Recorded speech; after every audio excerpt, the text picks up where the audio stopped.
अरे एक भूत सवार हो तो तुम परेशान हो जाते हो, यहाँ 5 भूत सवार है, इन पंचभूतों का भूत उतार लो, कोई भूत नहीं है। राधे राधे महाराज जी। महाराज जी, मेरी माँ को भूतों ने परेशान कर रखा है। मैं उन भूतों पर शासन करना चाहता हूँ, इसलिए मुझे शैतानों का राजा बना दिया जाए। भूतों का राजा? वो तो भूतेश्वर भगवान शंकर है।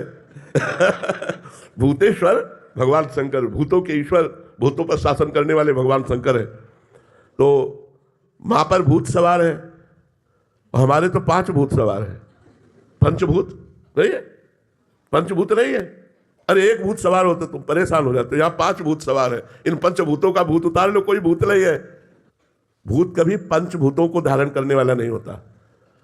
वो वायु, अग्नि और आकाश, इन 3 तत्वों का मिश्रण होकर के ही वो वायु में भ्रमित होता रहता है। वो पंचभूतों को धारण करने वाला नहीं होता।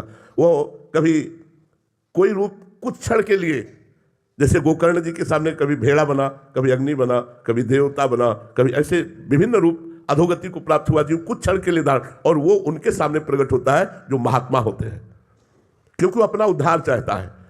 ऐसे ऐसे प्रकट नहीं होते, और ऐसे स्पर्श नहीं कर सकते, ऐसे आपको सता नहीं सकते। जब आपका कोई कर्म भोग होगा तभी वो आपको स्पर्श कर सकते। ऐसे हमको भी श्मशान में घूमे हैं, 20 वर्ष गंगा के किनारे घूमे हैं। तो अपने कल्याण के लिए संतों के पास से भूत प्रेत आते हैं, या उन जीवों के शरीरों पर आक्रमण करते हैं जिनके कर्म का भोग भोगाना होता है, अब दंड देना होता है। तो हमें लगता है भगवान नाम जप से बढ़कर कोई सिद्धि नहीं है। आज तक सैकड़ों मुलाकातें हुई हमारी, सैकड़ों मुलाकातें, लेकिन कभी भी कहीं भी एक बाल भी ऐसा। भाई जी महाराज समुद्र के किनारे भजन कर रहे थे, तो एक पारसी वेशभूषा में एक आदमी खड़ा, तो उनका बैठ जाओ साहब, क्यों खड़े हो? तो उनका डरना मत। तो उनका डरूंगा क्यों? बोले मैं मनुष्य नहीं हूं। तो बोले डर लगा, भाई जी को डर लगा, मनुष्य नहीं था तो कौन है? बोले मैं भूत हूं। तो उनका क्यों आए हो? बोले अपना कल्याण कराना चाहता हूं, मेरी तो सामर्थ्य नहीं थी कि मैं आपसे बातचीत कर सकूं, आप जब आप बोले तो मेरे में सामर्थ्य आई। ये भूत प्रेत ऐसे नहीं सताते हैं, कोई कर्म का प्राविधान होता है। यदि आप नाम जप करो और नाम जप करके अपनी माँ को दो तो खत्म हो जाएगा भूत, देख लेना। ऐसे ही भूत योनि से मुक्त हो जाते हैं यार, भूत योनि से मुक्त हो जाते हैं। कितने ऐसे मिलते हैं और बस सीधे कल्याण हो गया, दोबारा उनको भूत योनि में नहीं जाना पड़ेगा, मुक्त हो जाते हैं। भूत योनि से दर्शन, संभाषण, मंत्र जाप मात्र से उनकी भूत योनि मुक्त हो जाती है। और जिनको भूत प्रेत सताते हो, भगवान नाम जप करके और जल का छींटा दे दो और भगवान नाम समर्पित कर दो, जड़ से भूत खत्म हो जाएगा, कभी भूत नहीं आएगा। तो इसलिए भगवान नाम जप में बड़ी सामर्थ्य है। शैतान का राजा मत बनो यार, अरे देवताओं के राजा बनने की कोशिश करो। हाँ, भगवान नाम जप करो, भगवान नाम जप से सब ठीक हो जाएगा। हाँ, जो सुमिरे हनुमत बलवीरा, जो हनुमान जी का क्या, भूत पिशाच निकट नहीं आवे, महावीर जब नाम सुनावे।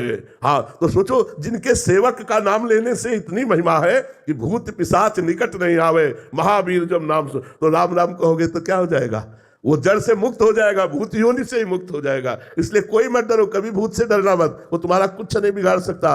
वो अपने कल्याण के लिए तुम के पास आता है कि कोई राम सुना दे, कोई कृष्ण सुना दे। कभी भूत आवे राधा राधा राधा, उसका भी उद्धार हो गया, आप निर्भय हो गए, करके देख लेना। हम तो स्मशान में भी सोए, गंगा किनारे भ्रमण किए, तो बहुत बार ऐसी मुलाकातें हुए हैं, लेकिन उनका कल्याण हुआ, वो हमें कभी एक बाल बाका भी नहीं हुआ। इसलिए कभी भूत से तो डरो मत ही, वो अपने आप कुछ नहीं करेगा, कभी नहीं करेगा।